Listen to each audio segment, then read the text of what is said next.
Chers étudiants, bonjour. Dans cette diaporama, je vais donner les éléments essentiels du cours diffraction des ondes lumineuses. Je commence ici par deux exemples simples qui concernent la propagation de la lumière ou le passage de la lumière, si vous voulez, à travers une ouverture. Donc, considérons d'abord une source ponctuelle qui passe à travers une ouverture, et supposons que l'ouverture, il fait à peu près 1 cm. Alors, sur un écran de projection, nous savons que sur cet écran-là, il se forme une zone claire, limitée par A'P', et on explique la présence de cette zone lumineuse par la propagation rectiligne de la lumière de l'optique géométrique. Alors, imaginons maintenant que cette ouverture a une faible dimension. Imaginons que maintenant cette ouverture a une dimension de 1 mm ou un peu moins. Ok? Alors, dans ce cas, je considère une fente rectangulaire, par exemple. Alors, le passage de la lumière à travers une fente, il va donner cette figure sur l'écran. Donc nous avons donc, si vous voulez, une tache lumineuse homothétique à la fente, mais aussi d'autres taches claires et sombres. Alors, donc, il y a une zone d'ombre et de lumière sur l'écran. Alors, ce schéma-là, c'est typique du phénomène de la diffraction. Alors, si je considère ici, pour un peu expliquer, la source ici ponctuelle, vous avez le diaphragme, ou bien l'ouverture, elle est très faible. Donc, nous avons ici la tâche AB de l'optique géométrique.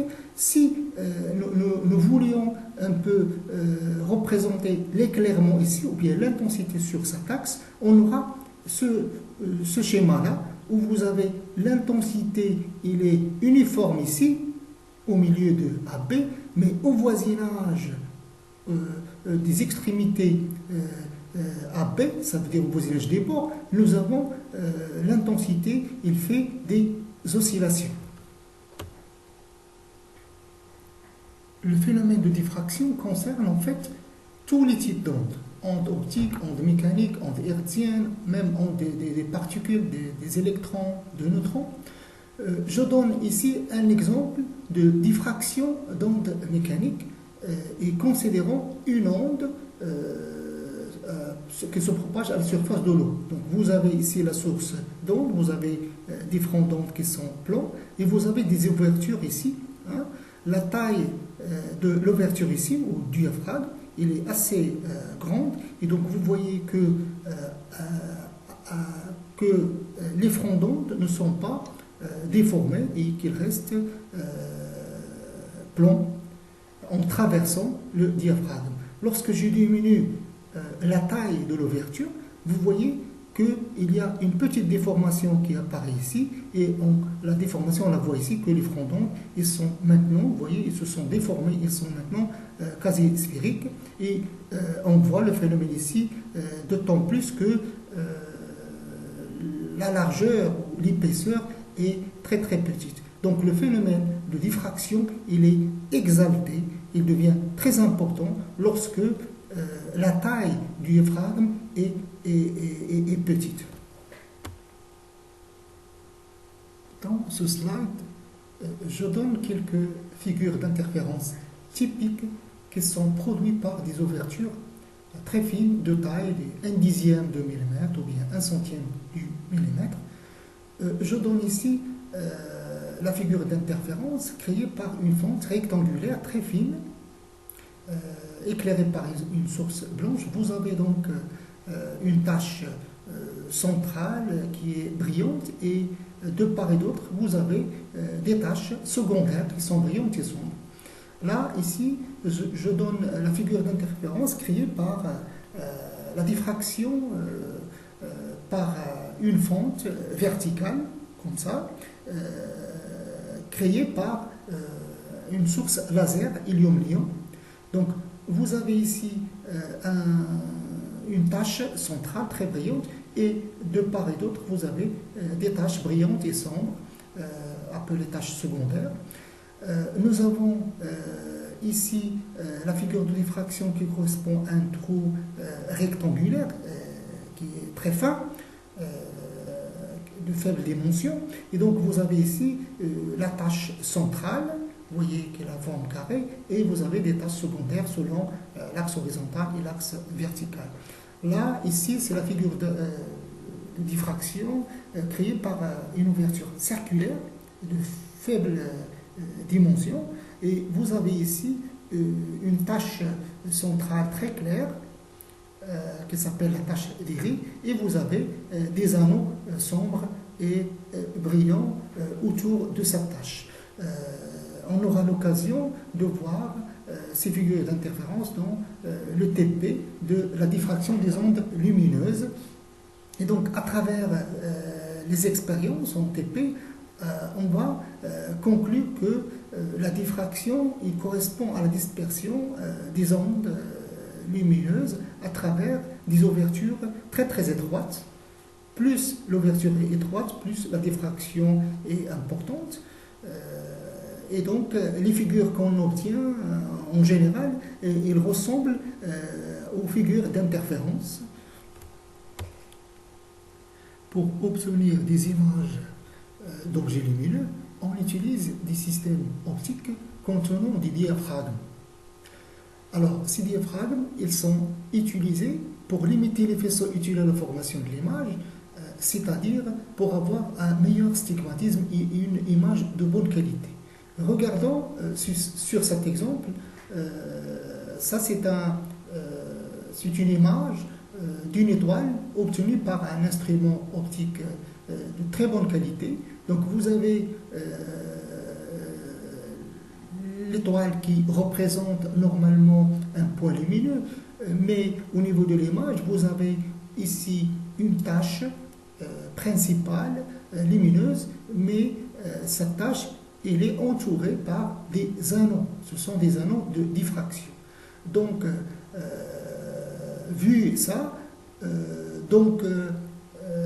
l'image d'un objet quelconque sera influencée par la diffraction, puisque chaque point lumineux objet va donner une tache au lieu de donner un point lumineux.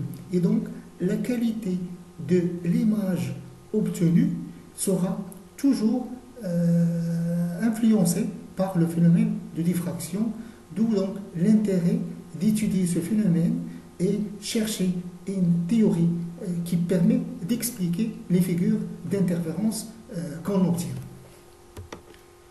La théorie de diffraction se base sur le principe de Huygens-Fresnel. Commençons par le principe de Huygens. Alors, il dit la lumière se propage de proche en proche et chaque point atteint par la vibration lumineuse se comporte comme une source de vibration qui émet une onde sphérique. Alors, je donne ici ce schéma pour expliquer ce principe. Vous avez une source S monochromatique, dans cet espace par exemple. Vous avez ici un diaphragme, un écran ici, il a une ouverture, et vous avez un point au-delà du diaphragme.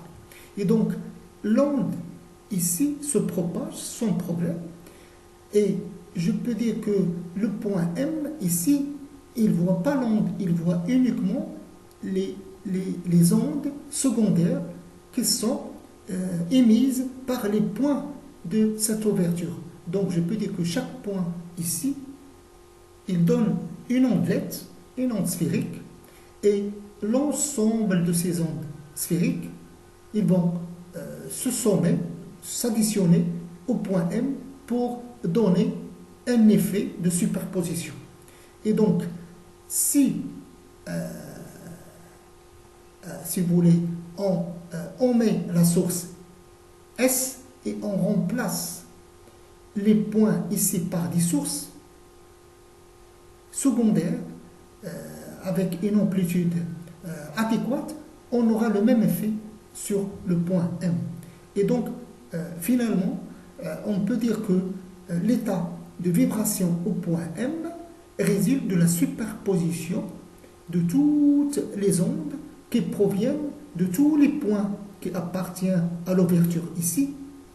Donc cette surface, si vous voulez, et donc psi au point M égale la sommation de tous les psi qui proviennent de tous les points P qui appartiennent à la surface ici.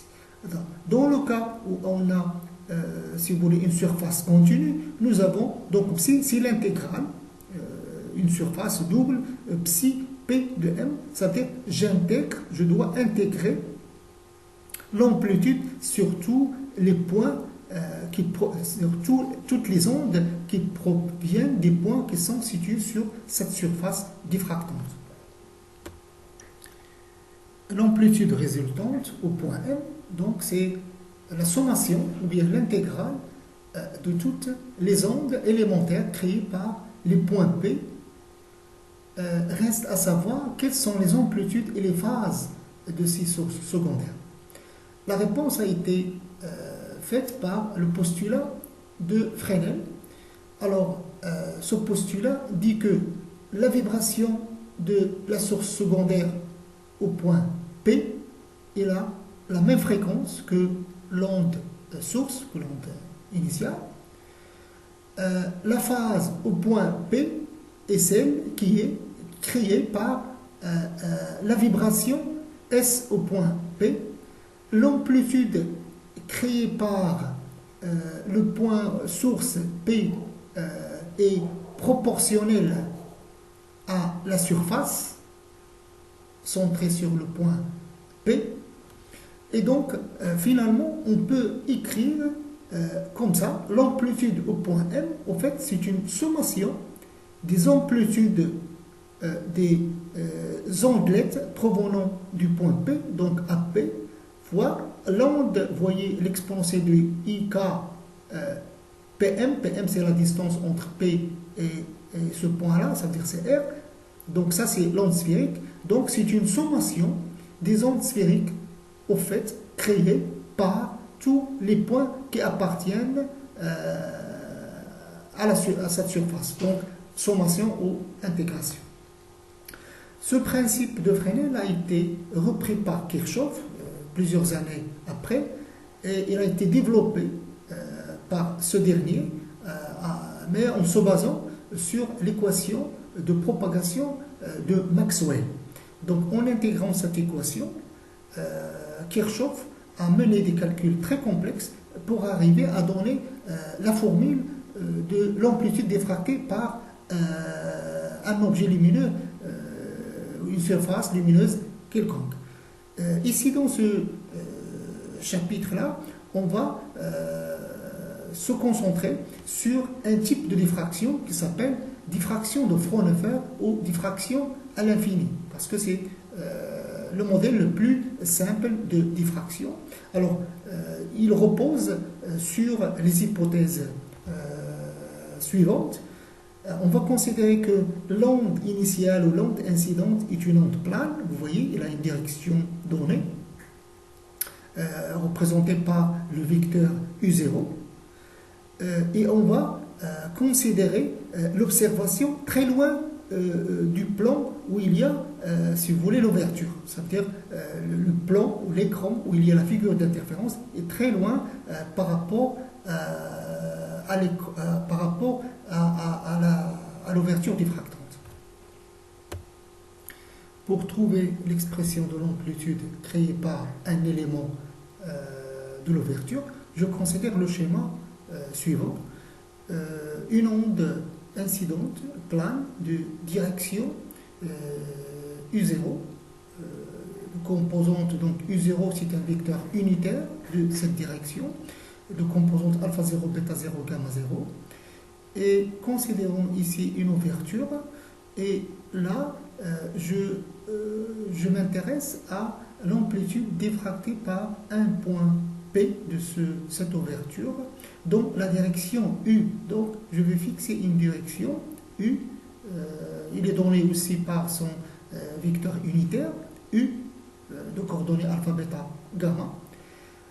Si je considère un point O comme origine des phases, je vais considérer donc la diffraction de ce point-là dans la direction U comparée, si vous voulez, à l'onde diffractée dans la même direction par le point O.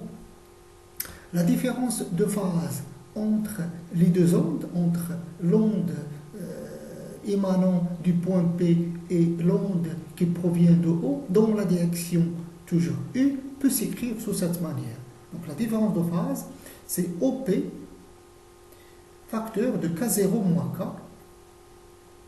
avec K0, c'est le vecteur d'onde de l'onde incidente, c'est 2P sur lambda fois U0 en vecteur, et K, c'est 2P sur lambda fois U.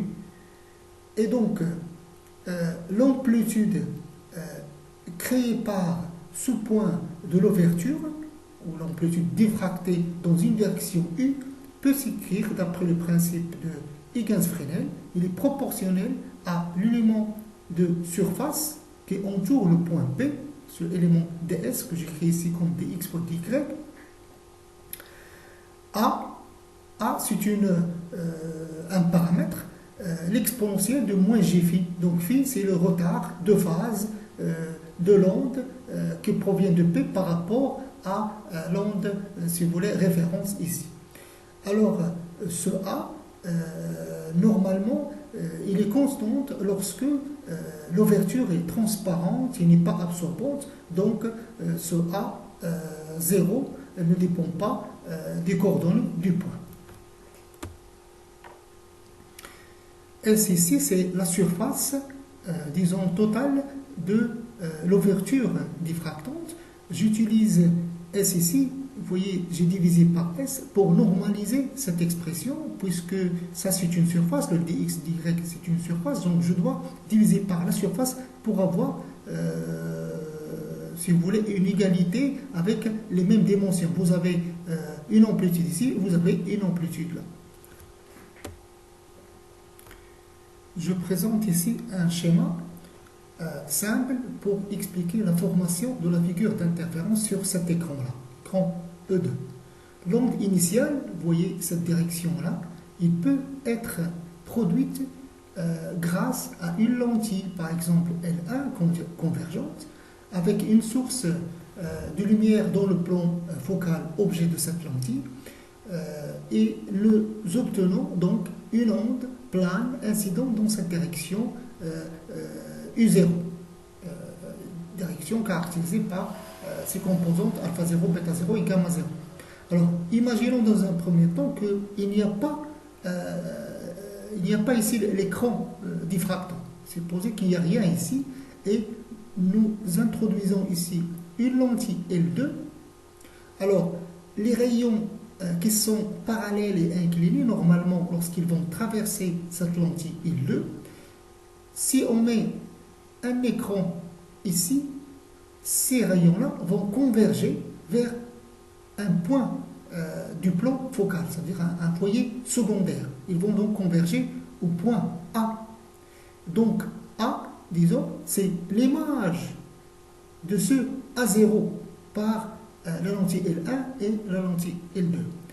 Et donc, s'il n'y a pas de diffraction, j'obtiens uniquement le point A. Imaginons maintenant, on va introduire une ouverture diffractante ici. Alors, cette ouverture va faire que, au lieu d'obtenir uniquement une amplitude ici, on obtient une amplitude ou une intensité éparpillée sur l'écran. Et donc, un point M quelconque, j'ai une amplitude. Revenons maintenant à l'expression de l'amplitude diffractée par un point P de cette ouverture dans la direction U. Alors, ça s'écrit de cette manière-là. La phase, ça s'exprime comme ça.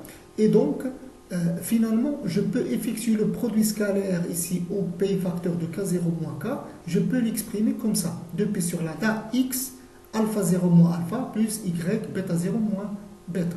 Alors, le XY, au fait, ce sont les coordonnées du point P. Donc, dans le point P, c'est-à-dire dans le plan perpendiculaire à l'écran, ici, les coordonnées du point P sont répertoriés par le vecteur OP qui s'écrit x, y, 0. On va supposer que l'axe des z ici, z égale à 0. Ça, c'est l'origine de l'axe longitudinal, l'axe des z. Et donc, l'amplitude, finalement, s'écrit sous cette manière-là. Et donc, l'amplitude, ça c'est l'amplitude élémentaire créée par un point élémentaire. Donc, l'amplitude maintenant totale créée dans la direction U par tous les points de cette surface, c'est l'intégrale de cette amplitude sur toute la surface. Et donc, finalement, dans cette expression, on a les paramètres de la direction fixe U0, c'est alpha 0, bêta 0, et on a les paramètres de la direction où on cherche la diffraction, la direction U, alpha et bêta, et bien sûr les éléments de l'intégrale sur toute la surface de l'ouverture.